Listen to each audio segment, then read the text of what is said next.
Assalamualaikum warahmatullahi wabarakatuh. Salam sejahtera untuk kita semua. Senang sekali pada kesempatan ini kita bisa belajar bersama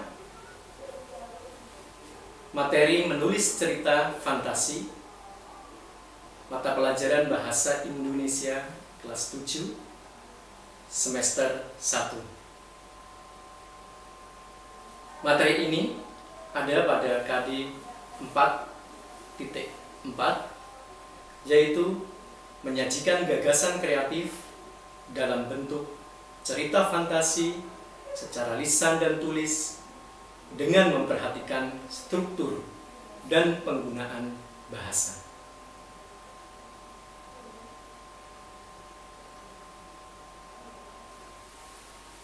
Pada pembelajaran sebelumnya atau pada materi sebelumnya, kalian sudah mempelajari pengertian, struktur, kaidah kebahasaan, dan unsur-unsur cerita fantasi. Sebelum kita mulai pembelajaran kali ini, yaitu menulis cerita fantasi, akan kita perjelas lagi tentang pengertian, struktur, kaidah kebahasaan, dan unsur-unsur cerita fantasi sebagai berikut. Assalamualaikum warahmatullahi wabarakatuh. Saya Arina Nur Adha akan menjelaskan pengertian, struktur, kaidah kebahasaan, dan unsur-unsur cerita fantasi. 1. Pengertian cerita fantasi. Cerita fantasi adalah cerita hayalan yang dikarang atau dibuat oleh manusia. 2. Struktur cerita fantasi. 1. Orientasi, 2. Komplikasi, dan 3. Resolusi. 3. Kaidah kebahasaan cerita fantasi, yaitu 1. Menggunakan kalimat langsung, 2. Menggunakan konjungsi temporal, 3. Menggunakan kata ganti dan nama orang. 4. Unsur-unsur cerita fantasi adalah 1. Tema, 2. Alur, 3. Latar, 4. Tokoh, 5. Gaya bahasa, 6. Sudut pandang, dan 7. Amanat. Sekian dari saya. Wassalamualaikum warahmatullahi wabarakatuh. Demikian tadi pengertian, struktur, kaidah kebahasaan, dan unsur-unsur cerita fantasi. Pada pembelajaran kali ini kita akan belajar yang lebih menarik lagi, yaitu menulis cerita fantasi. Apa sih pentingnya menulis cerita fantasi? Kalian tahu J.K. Rowling, penulis cerita fantasi dalam novel berjudul Harry Potter, yang diterjemahkan dalam 73 bahasa yang berbeda dan terjual lebih dari 450 juta kopi. Cerita fantasi tersebut menjadi seri buku terlaris sepanjang sejarah. Cerita fantasi Harry Potter diangkat ke layar lebar dan menjadi film terlaris kedua sepanjang sejarah. Tidakkah kalian tertarik? Nah, mari kita belajar menulis cerita fantasi. Pak Guru harap ada di antara kalian yang kelak bisa seperti J.K. Rowling. Anak-anak, tujuan pembelajaran kita yaitu setelah mengikuti pembelajaran ini, diharapkan kalian dapat menulis teks cerita fantasi dengan memperhatikan struktur dan kaidah kebahasaan. Adapun aspek yang dinilai: 1. Kualitas isi cerita, 2. Organisasi isi, 3. Tata bahasa. 4. Penggunaan diksi, dan 5. Ejaan. Sedangkan metode yang akan digunakan yaitu copy the master. Langkah-langkah untuk menulis cerita fantasi menggunakan metode copy the master terbagi menjadi 2 tahap. Tahap 1, siswa, kalian semua nanti menyimak master teks cerita fantasi yang dibacakan. Berikutnya, kalian semua menyimak contoh teks cerita fantasi yang ditulis menggunakan metode copy the master berdasarkan master teks tersebut. Itu tahap pertama. Adapun tahap yang kedua, siswa atau kalian semua membaca master teks cerita fantasi lain yang sudah Pak Guru siapkan. Berikutnya, kalian identifikasi struktur, kaidah kebahasaan, dan unsur-unsur yang ada di dalam master teks cerita fantasi.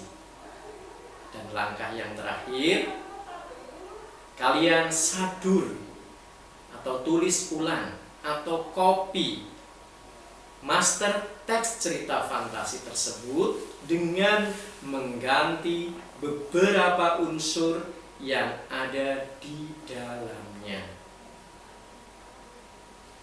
Nah, agar lebih jelas, kita akan langsung berpraktik atau melaksanakan pembelajaran menulis cerita fantasi menggunakan metode copy the master untuk tahap yang pertama. Simak dengan baik master teks cerita fantasi berjudul Belajar dengan Gajah Mada yang akan dibacakan oleh Ananda M. Ferry Rianto. Assalamualaikum warahmatullahi wabarakatuh. Perkenalkan, nama saya Muhammad Ferry Riantoro. Saya akan membacakan cerita fantasi yang berjudul Belajar dengan Gajah Mada. Minggu pagi yang cerah, Adi, Handi, dan Dani berada di Candi Trowulan. Mereka merupakan siswa pilihan dari sebuah SMP yang sedang melakukan tugas pengamatan untuk karya ilmiah remaja. Di tengah keramaian orang yang sedang berwisata, mereka sibuk menyelesaikan laporannya. Tolong! Tiba-tiba terdengar suara Handi berteriak minta tolong. Dani dan Ardi yang berada tidak jauh dari tempat itu segera berlari menghampiri. Betapa kagetnya mereka berdua melihat Handi berada di sebuah lubang dan hanya kelihatan tangannya. Dengan refleks, Andi dan Dani menarik berusaha menolong Handi. Tapi, terdengar teriakan keras dan mereka bertiga terseret masuk ke lubang itu. Di mana kita? Adi bertanya sambil menatap tembok sekelilingnya yang memancarkan kilauan keemasan. Tempat apa ini? Handi dan Dani bertanya hampir bersamaan. Tiba-tiba di hadapan mereka muncul laki-laki bertubuh kekar. Kalian bertiga saya panggil untuk menemui leluhurmu. Laki-laki itu tegap berujar dengan penuh wibawa. Ketiga anak itu terbelalak. Siapa Bapak? Sambil gemetar, Handi memberanikan diri untuk bertanya. Aku yang berjanji tak akan makan buah palapa sebelum Nusantara bersatu.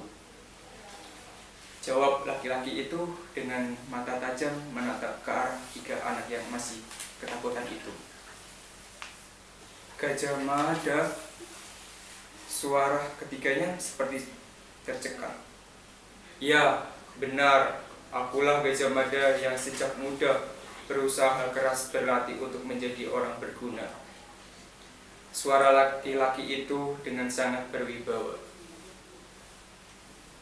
Apa yang sudah kamu lakukan untuk menyiapkan dirimu agar menjadi orang berguna?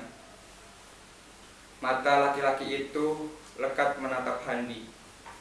Kemudian dia beralih memegang bahu Ardi dan Dani. Saya berusaha menjadi juara kelas dengan belajar tiap hari. Ardi menjawab agak terbata-bata. Saya belajar tiap malam sehingga saya selalu ranking 1 di sekolah. Handi menyahut. Saya les semua mata pelajaran sehingga selalu mendapat prestasi matematika tertinggi di kelasku. Dani menimpali jawaban teman-temannya. Belum cukup. Kalian semua harus menambahkan jawaban lagi dengan benar untuk dapat dikembalikan ke tempat semula. Laki-laki itu semakin mendekat. Ketiga anak itu berpikir keras untuk mengungkapkan hal terbaik apa yang telah diperbuat selama ini. Setelah 1 jam berpikir keras, Handi membuka pembicaraannya. Saya selalu berusaha untuk tidak terlambat datang ke sekolah dan menyelesaikan tugas tepat waktu. Handi mulai mengajukan ide. Saya berusaha bekerja keras dan tidak menyontek waktu ujian. Kata-kata Ardi meluncur deras. Saya mendengarkan teman yang berbeda pendapat dan meresponnya dengan santun. Dani bertutur dengan lancar. Selesai Dani menyelesaikan kalimatnya, terdengar dentuman keras. Boom! Seakan ada yang mengangkat mereka bertiga tiba-tiba sudah kembali berada di area Candi Trawulan, tempat mereka melakukan pengamatan. Ketiganya mengusap mata, seakan tidak percaya mereka saling berangkulan. Benar kata Gajah Mada tadi, Handi berucap lirik. Iya, kita tidak cukup hanya dengan pintar. Handi berkata hampir tak terdengar. Iya, kita harus memiliki perilaku yang baik. Dani berteriak lantang sambil menyeret kedua temannya menuju area candi yang harus diamati. Mereka bertiga bertekad menyelesaikan tugasnya tepat waktu. Seperti biasanya, mereka bekerja keras untuk menghasilkan sebuah karya. Sumber buku Bahasa Indonesia kelas 7 edisi revisi 2017 cetakan kelima 2018. Jakarta, Kementerian Pendidikan dan Kebudayaan 2018, halaman 60-62. Sekian dari saya. Wassalamualaikum warahmatullahi wabarakatuh. Nah, itu tadi pembacaan cerita fantasi yang berjudul Belajar dengan Gajah Mada yang telah dibacakan oleh Ananda M. Feririanto.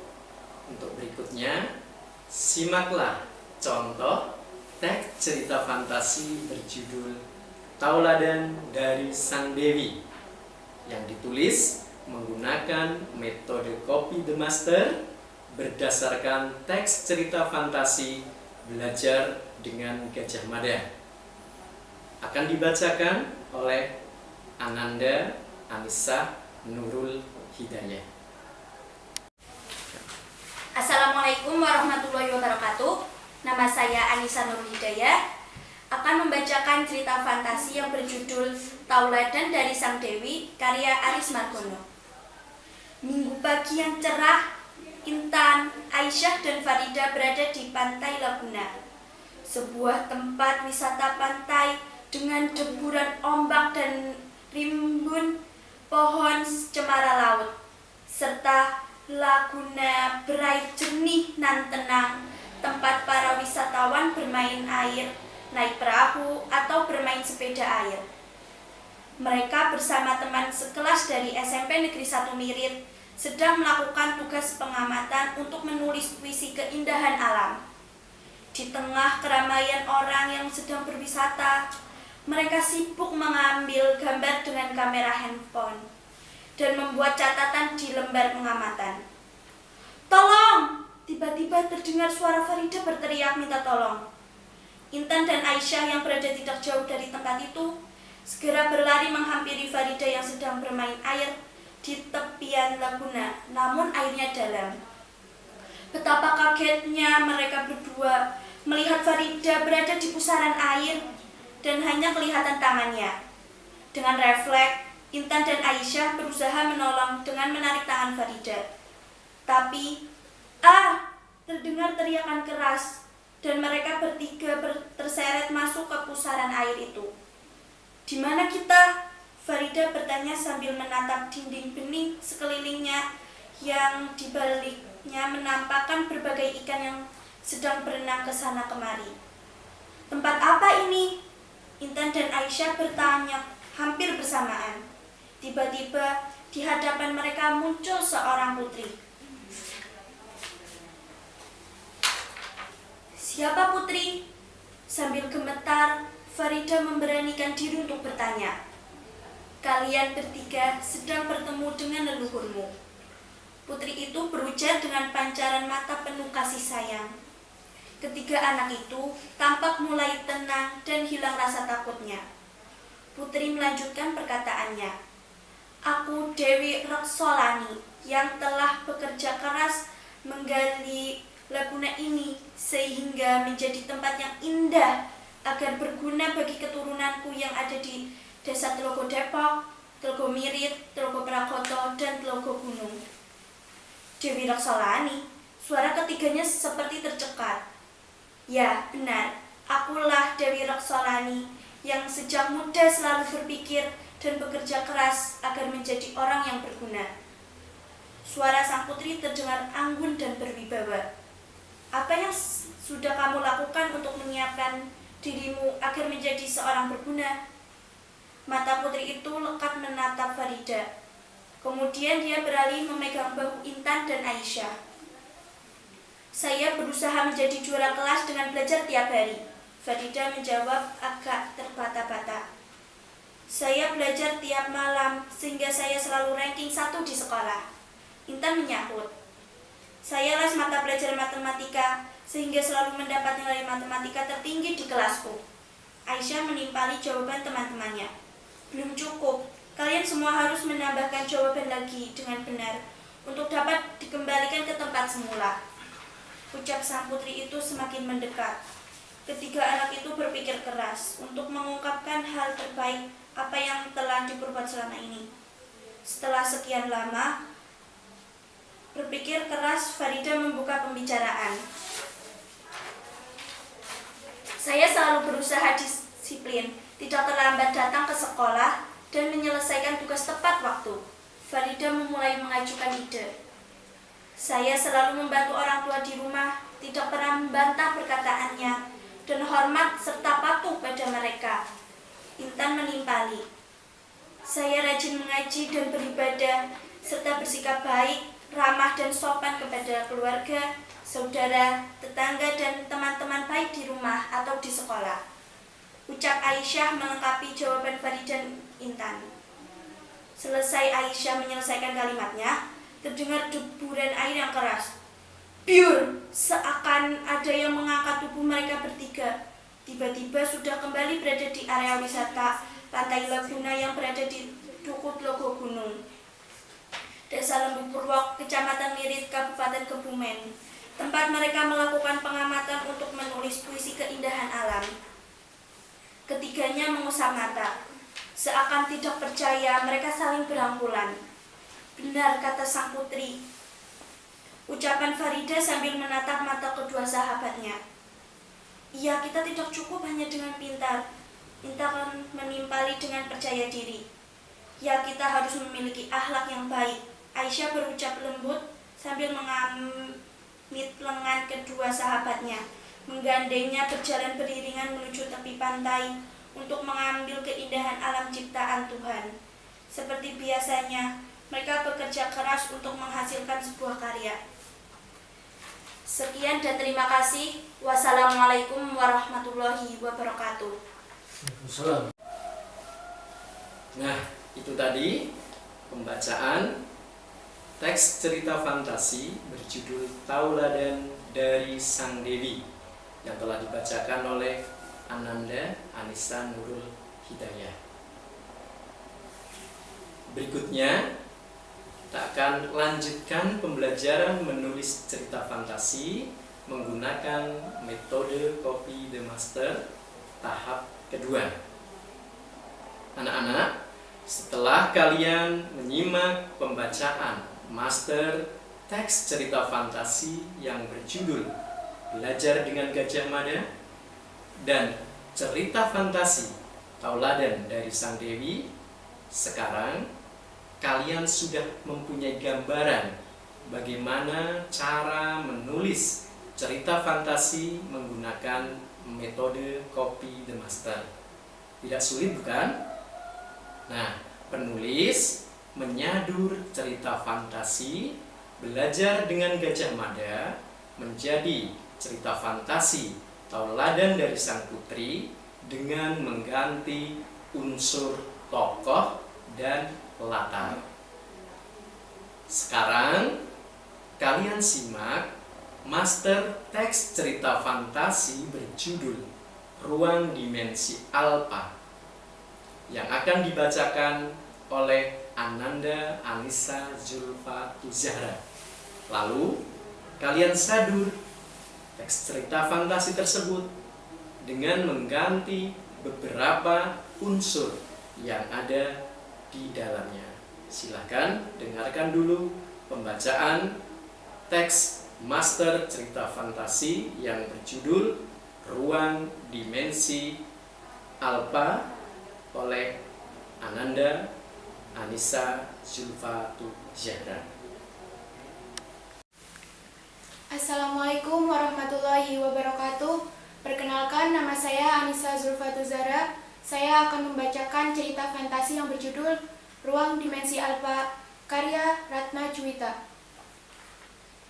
Kau harus membawanya kembali, Erza berteriak kalang kabut. Aku gugup, bingung, tak tahu apa yang harus kuperbuat. Sedangkan manusia dengan wajah setengah kera itu memandang sekeliling.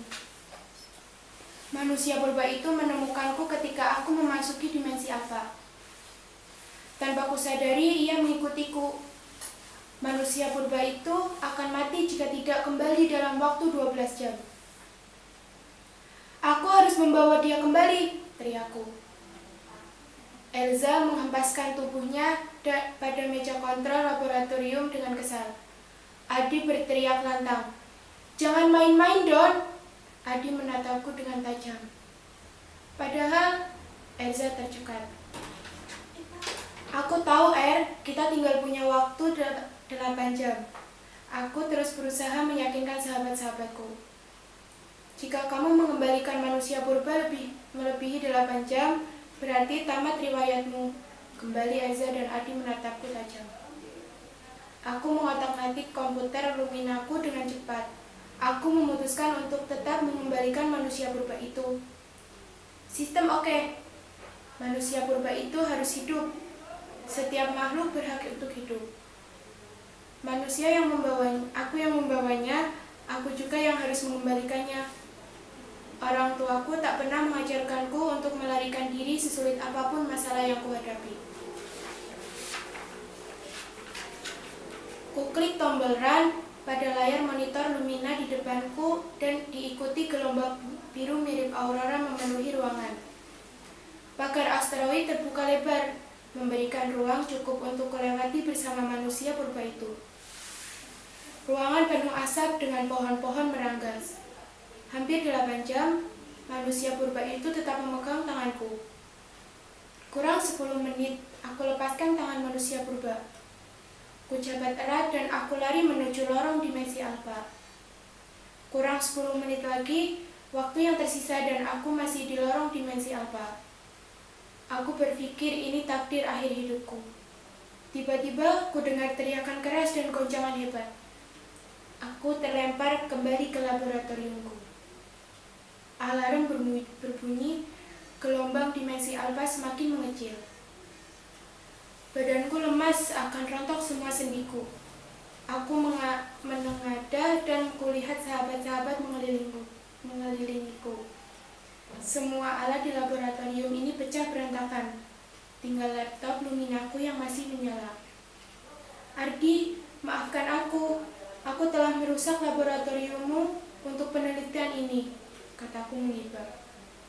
Gak apa-apa, asalkan dirimu bisa selamat. Ardi memelukku dengan erat. Kulihat Eza membawa air minum untukku. Tidak menyangka aku bisa berhasil dikembalikan dan hidup lagi secara biasa.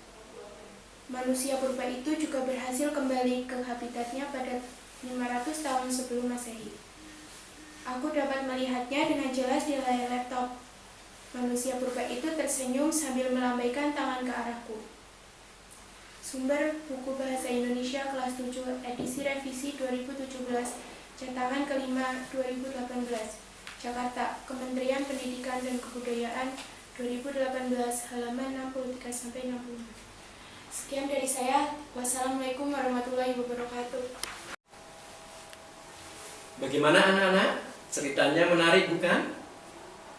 Cerita fantasi ruang dimensi alfa ini sudah Bapak bagikan melalui Google Classroom kalian. Silahkan kalian baca ulang dengan lebih teliti, kemudian tulis cerita fantasimu pada lembar kerja PowerPoint dan unggah pada Google Classroom kalian. Selamat berfantasi, terima kasih, dan sampai jumpa pada video pembelajaran berikutnya. Wassalamualaikum warahmatullahi wabarakatuh.